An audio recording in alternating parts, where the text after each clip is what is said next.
Just 2 hours ago, Allied air forces began an attack on military targets in Iraq and Kuwait. These attacks continue as I speak. Ground forces are not engaged. This conflict started August 2nd when the dictator of Iraq invaded a small and helpless neighbor.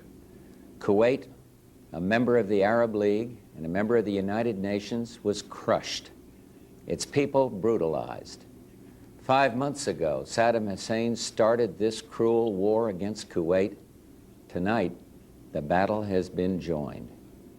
This military action, taken in accord with United Nations resolutions and with the consent of the United States Congress, follows months of constant and virtually endless diplomatic activity on the part of the United Nations, the United States, and many, many other countries. Arab leaders sought what became known as an Arab solution, only to conclude that Saddam Hussein was unwilling to leave Kuwait. Others traveled to Baghdad in a variety of efforts to restore peace and justice. Our Secretary of State, James Baker, held an historic meeting in Geneva, only to be totally rebuffed. This past weekend, in a last-ditch effort, the Secretary General of the United Nations went to the Middle East with peace in his heart, his second such mission, and he came back from Baghdad with no progress at all in getting Saddam Hussein to withdraw from Kuwait. Now, the 28 countries with forces in the Gulf area have exhausted all reasonable efforts to reach a peaceful resolution, have no choice but to drive Saddam from Kuwait by force. We will not fail. As I report to you, air attacks are underway against military targets in Iraq. We are determined to knock out Saddam Hussein's nuclear bomb potential. We will also destroy his chemical weapons facilities.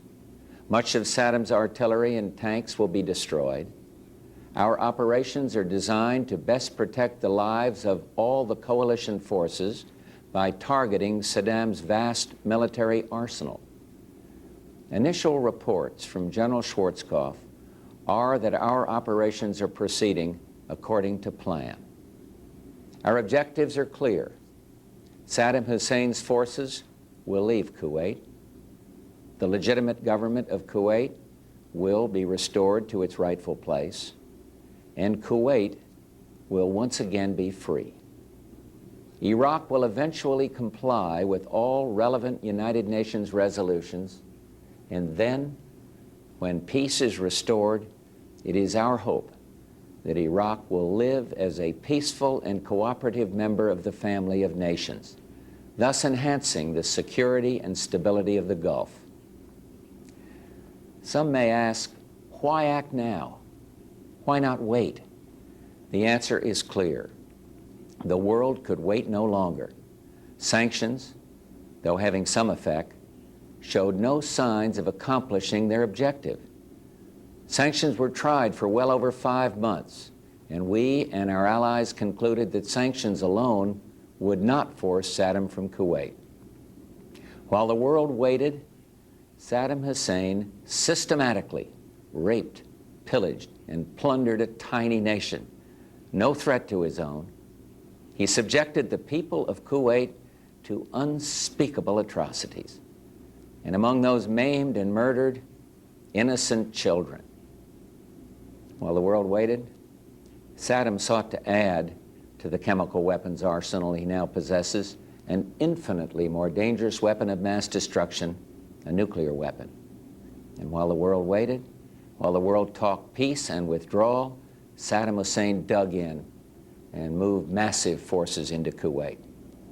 While the world waited, while Saddam stalled, more damage was being done to the fragile economies of the Third World, the emerging democracies of Eastern Europe, to the entire world, including to our own economy. The United States, together with the United Nations, exhausted every means at our disposal to bring this crisis to a peaceful end. However, Saddam clearly felt that by stalling and threatening and defying the United Nations, he could weaken the forces arrayed against him.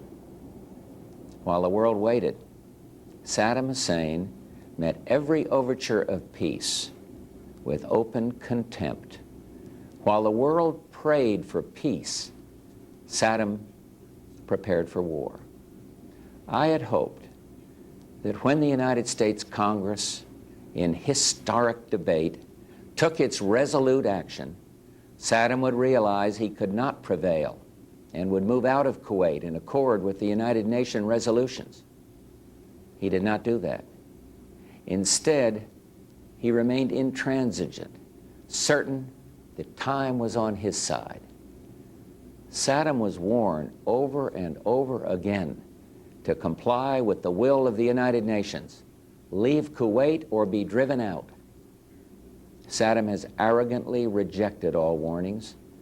Instead, he tried to make this a dispute between Iraq and the United States of America. Well, he failed. Tonight, 28 nations, countries from 5 continents, Europe and Asia, Africa and the Arab League, have forces in the Gulf area standing shoulder to shoulder against Saddam Hussein. These countries had hoped the use of force could be avoided. Regrettably, we now believe that only force will make him leave.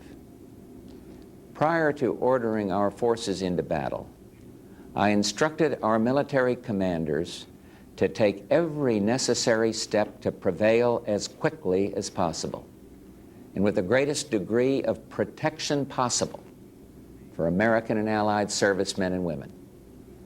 I've told the American people before that this will not be another Vietnam. And I repeat this here tonight. Our troops will have the best possible support in the entire world, and they will not be asked to fight with one hand tied behind their back. I'm hopeful that this fighting will not go on for long and that casualties will be held to an absolute minimum. This is an historic moment. We have in this past year made great progress in ending the long era of conflict and Cold War. We have before us the opportunity to forge for ourselves and for future generations a new world order, a world where the rule of law, not the law of the jungle, governs the conduct of nations. When we are successful, and we will be, we have a real chance at this new world order, an order in which a credible United Nations can use its peacekeeping role to fulfill the promise and vision of the UN's founders. We have no argument with the people of Iraq. Indeed, for the innocents caught in this conflict, I pray for their safety. Our goal is not the conquest of Iraq. It is the liberation of Kuwait. It is my hope that somehow the Iraqi people can, even now, convince their dictator that he must lay down his arms, leave Kuwait, and let Iraq itself rejoin the family of peace-loving nations.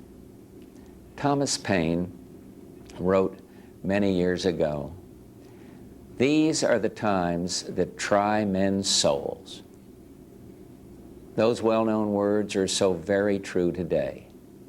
But even as planes of the multinational forces attack Iraq, I prefer to think of peace, not war. I am convinced not only that we will prevail, but that out of the horror of combat will come the recognition that no nation can stand against a world united. No nation will be permitted to brutally assault its neighbor.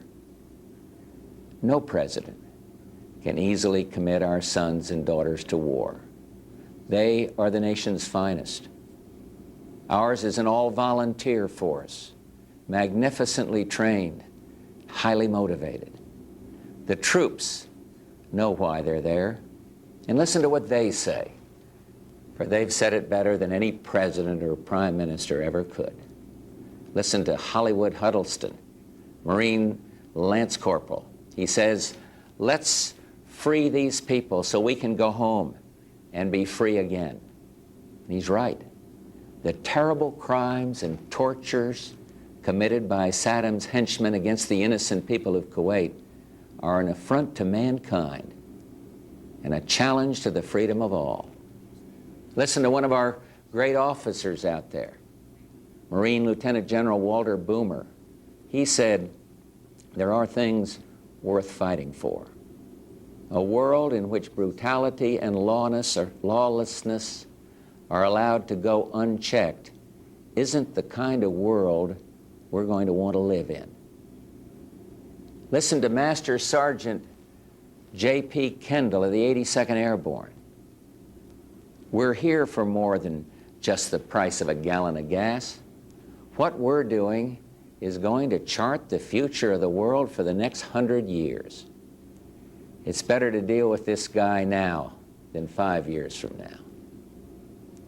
And finally, we should all sit up and listen to Jackie Jones, an Army lieutenant, when she says, "If we let him get away with this, who knows what's going to be next?"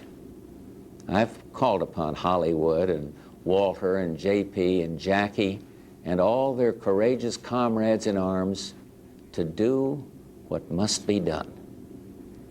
Tonight, America and the world are deeply, deeply grateful to them and to their families. And let me say to everyone listening or watching tonight, when the troops we've sent in finish their work, I'm determined to bring them home as soon as possible. Tonight, as our forces fight, they and their families are in our prayers. May God bless each and every one of them and the coalition forces at our side in the Gulf, and may He continue to bless our nation, the United States of America.